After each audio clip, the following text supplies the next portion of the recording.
Frank Ranks Week 44. We are going to talk about 7 books this week, including Marvel, DC, and Independence. But who's going to end up on top? Who is going to be number 1? That's what we're going to talk about right now.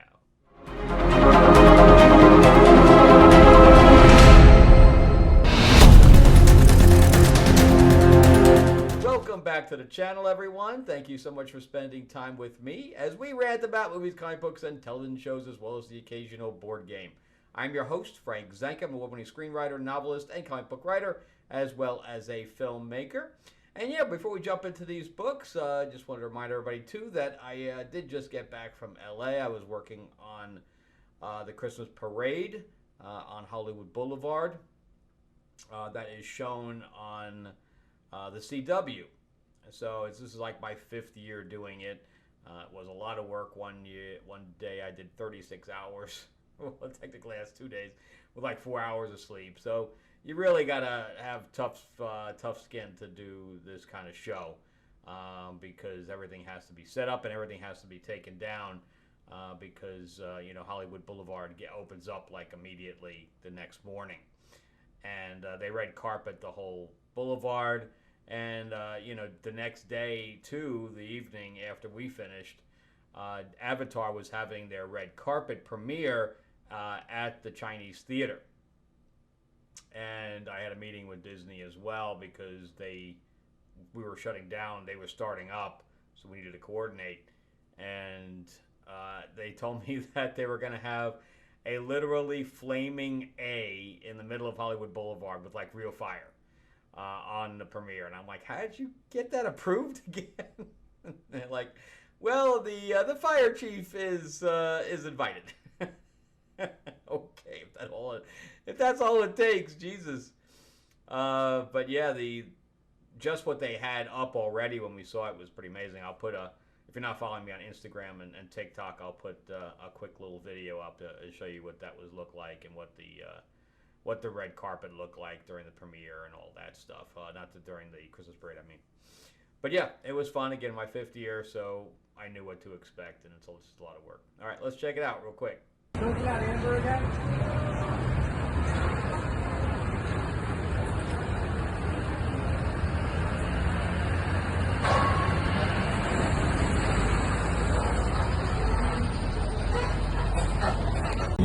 Okay, we are almost ready to start the parade here on Hollywood Boulevard. You can see in this direction, nothing. In this direction, red carpet through all of Hollywood Boulevard. I'll tilt up a little bit so you can kind of see how far it goes. And I'll do a couple others with the cars. I did a quick car sweep as well, but I'll do what I can, but I'm going to be working, of course. So I'll try to get a couple of more videos in, but happy holidays, everybody. And here come the 501st. And you can see all the stormtroopers all the way down. Kylo Ren. Mandalorian. Red. KTSO and Chewbacca. Got some Jawas going on.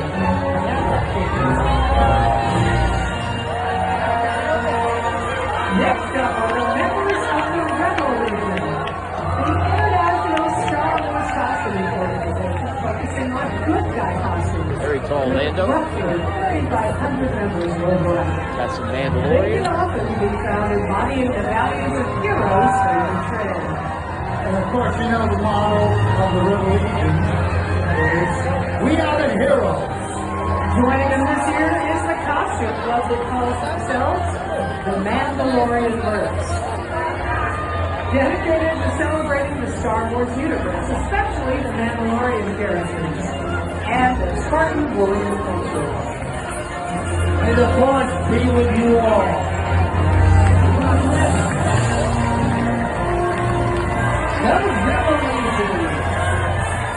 And we have the guy, Captain Rex, there from Star Tours.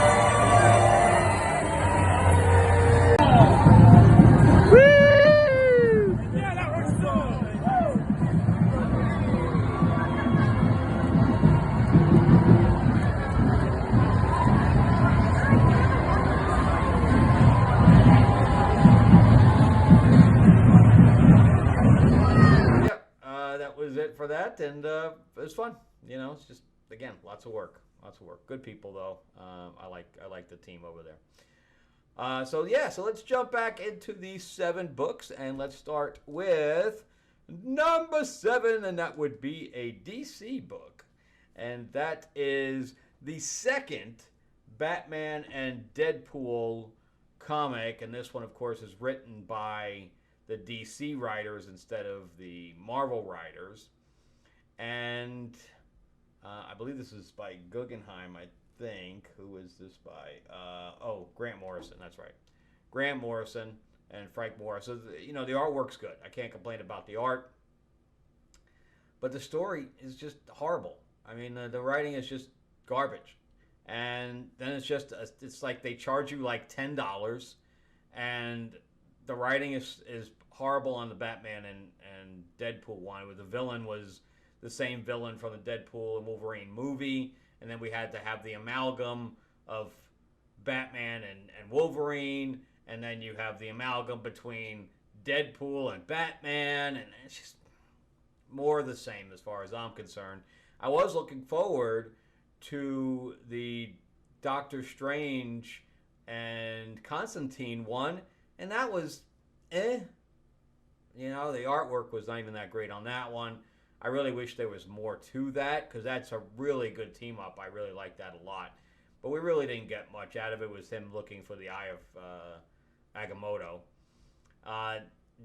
Then we had X-23 and Nightwing about saving this little girl or whatever. And they talk about their dog.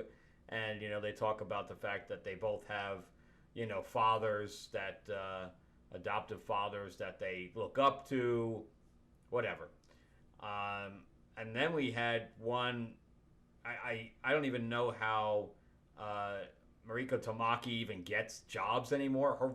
Her writing is so awful. I just don't understand why people keep hiring her. It's like almost like charity at this point. And that was the Hulk and Harley Quinn one. Garbage. Just garbage. So this was a complete waste of money. There's no reason to buy this. It's just plain garbage. And I kind of wish hadn't bought it. But I was looking forward to seeing how DC writers handled the crossover, but there's just nothing to it. So if they do this again, I ain't gonna bother. Unless it's like maybe Wonder Woman and Storm. That would be the only thing I would possibly even be interested in. All right, so let's jump into number 6. Another DC book. DC on the bottom of the barrel right now. And that is a book that's normally way higher up for me. And that is Absolute Wonder Woman by Kelly Thompson. And she's gotten bad news this week or this month because she just found out that her Birds of Prey was canceled. I dropped that book a long time ago. And that's why I'm so impressed with Kelly Thompson writing this book, because generally this book is good. Although I don't like Hayden Sherman's art, I think it does not fit this book at all. But she's done pretty well with this book. But, I mean, I collected 50 issues of her Captain Marvel, and some of that stuff was awful. Awful. And some of it was decent. I don't think it ever got beyond mediocre. And then when she did Birds of Prey, I'm like, oh my God, this is crap. And then when I was told that she was going to be doing Absolute Wonder Woman, I was like, oh no. But, thankfully she's done a good job with this one. She's actually latched on to what Diana really is about. And even though it takes place with her in hell, it's a better version of Wonder Woman than we've seen in quite a while. But this particular storyline is a throwaway storyline. It's just not very good. And even the conclusion here is not very good. We find out that this enemy of hers is really a duplicate of her, because the Earth is trying to balance everything. And because she's superpowered, it had to create somebody who was superpowered to fight her. And so this thing is just a no-brain version of her. It doesn't make any sense. None of it makes any sense. And then she goes into Gaia to talk to her and say, yeah, you're making a mistake because the Earth is already fucked up. It's already got a bunch of negative thing, and me being a positive on it, you're just making a mistake. And it just poofs away. So, it gets dragged into the Earth and poofs away. So,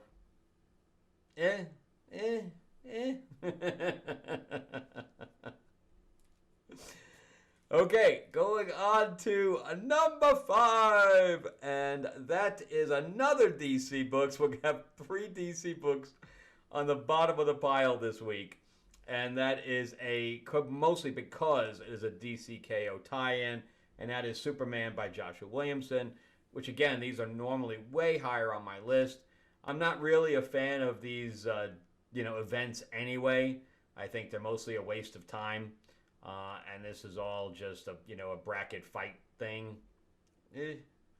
But I do like the interaction between him and Superman and Lex Luthor in this, because he's asking how he got into the Phantom Zone, and we kind of get set back in time and looking about what happened and how they never really got sent to the Phantom Zone, and how their team got all together, and he was like, I'm going to win this thing because you guys will hesitate. You heroes will hesitate while I will not. So it's all interesting. It was interesting stuff. It just felt like a throwaway issue to me because of the fact that I'm not really going... I'm collecting DCKO like the main book, but I'm not getting all the tie-ins or anything like that. But I'm just getting the tie-ins for stuff that I'm already collecting. So anyway, for me, it was kind of a waste of time. So that's why it's more on the bottom of the list. Okay, going into number 4. And this is actually a Marvel book. So we're halfway up, and I got Marvel in here. And that is Star Wars Jedi Knights, which, again, this is the only Star Wars book I'm down to again. And I really like what Guggenheim is doing here. So this is about, it's continuing that storyline with Qui-Gon against this assassin. And we know he can't die because he's in, the general, canon as not dying here. So, but they could have picked another character to do this with. But it's interesting because we go back in time to Qui-Gon being trained by Count Dooku. And they go to this planet, and there's pirates that are invading this settlement, and the artist went a little bit too far with the Japanese look, because it's even the buildings were Japanese. And I know that Lucas did like the hat that was Japanese looking, but then they made the buildings Japanese looking and stuff like that. They just went too far with the Japanese look and feel to it, where they could have mixed it up.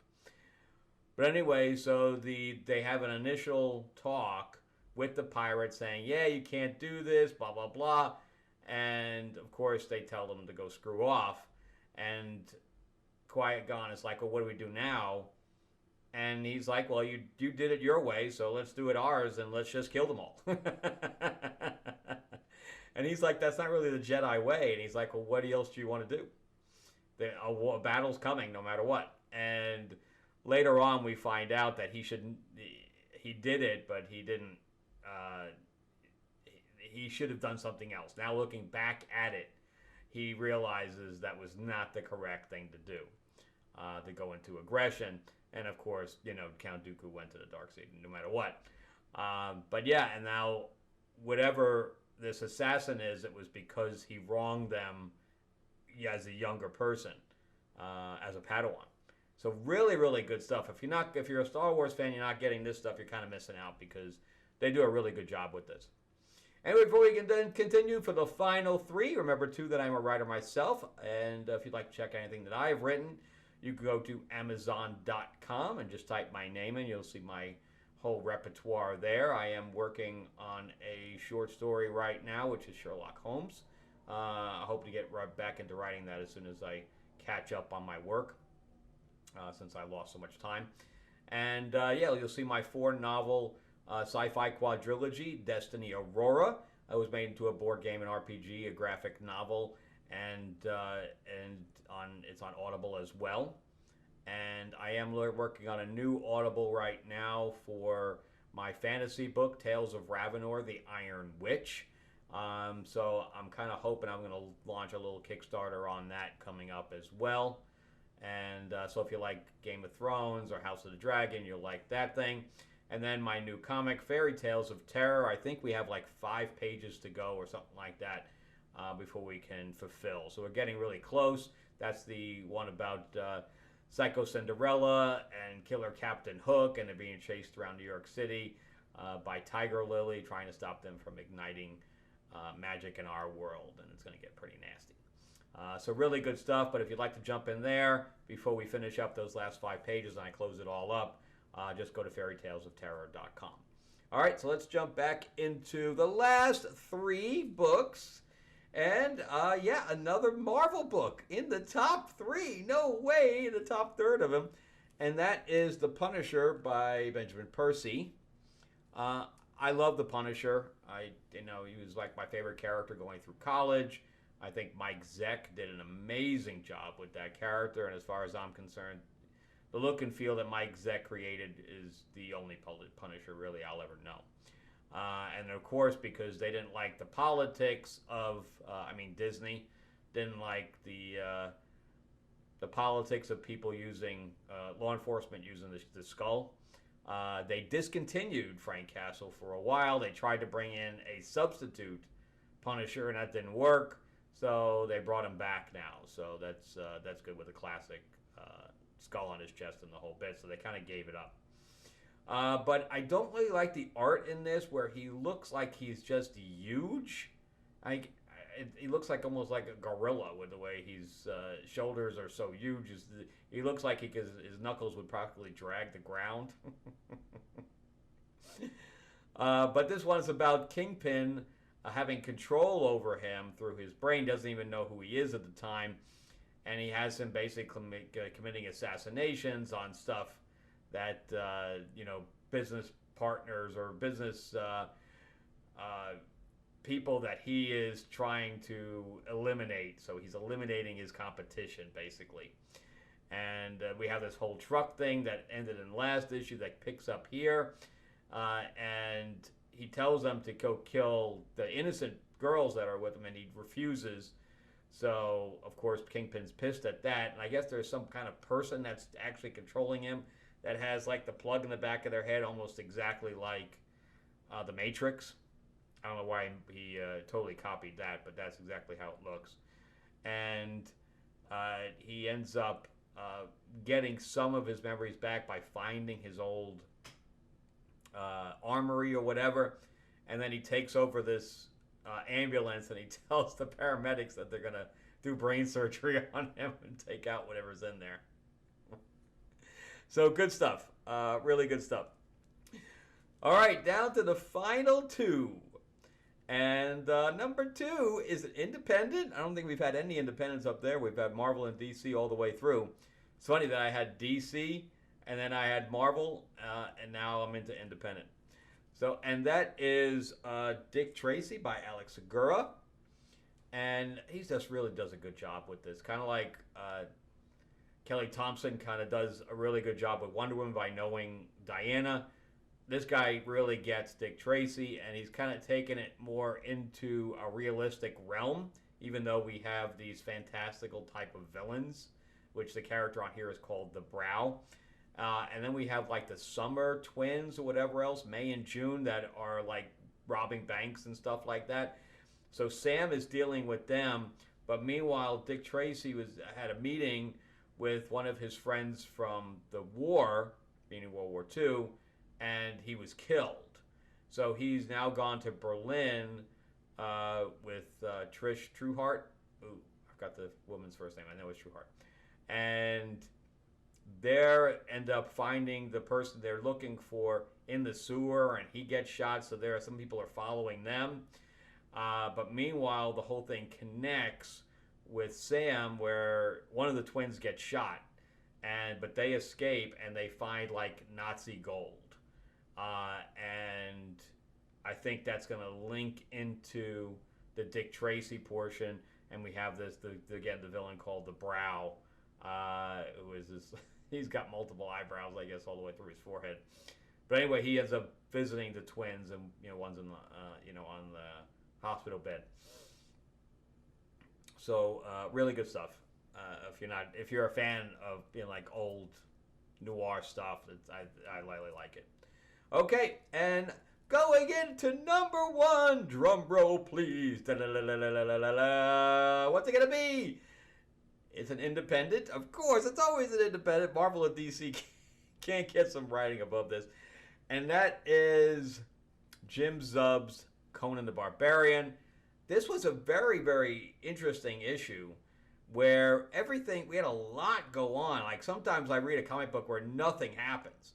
And here there's so much going on. So we start out with this other king who finds out that this other group is like trying to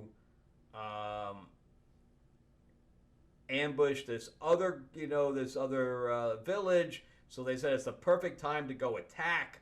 So he sends out his army. Meanwhile, we have Conan that is now in this, group of mercenaries, and he ends up taking a small group to infiltrate. And then we have a whole battle at the end. We have a whole, huge war at the end. And the guy that sent his team in there, they don't make it back. So he lost like a big portion of his army. And he's not real popular with his thing anymore. I don't know if he commits suicide or something like that, or he's afraid of getting assassinated. Really, really good stuff. He's doing an amazing job with Conan. Anyway, that is number one for this week, and I'm trying to catch up on this book. So it's already Wednesday, so I have a new book coming out already, and I'm still trying to catch up from last week. All right, well, that's it for me. Thank you guys so much for watching. I greatly appreciate it. I hope you guys had a great Thanksgiving. Remember to give me a like, give me a thumbs up if you can. If you can, subscribe, please do. And share this video out there. Also, check out my books on Amazon and jump into fairytalesofterror.com if you're interested in getting a copy of that before I close it up. All right, thanks for watching, guys, and I will see you on the next one. Have an awesome week.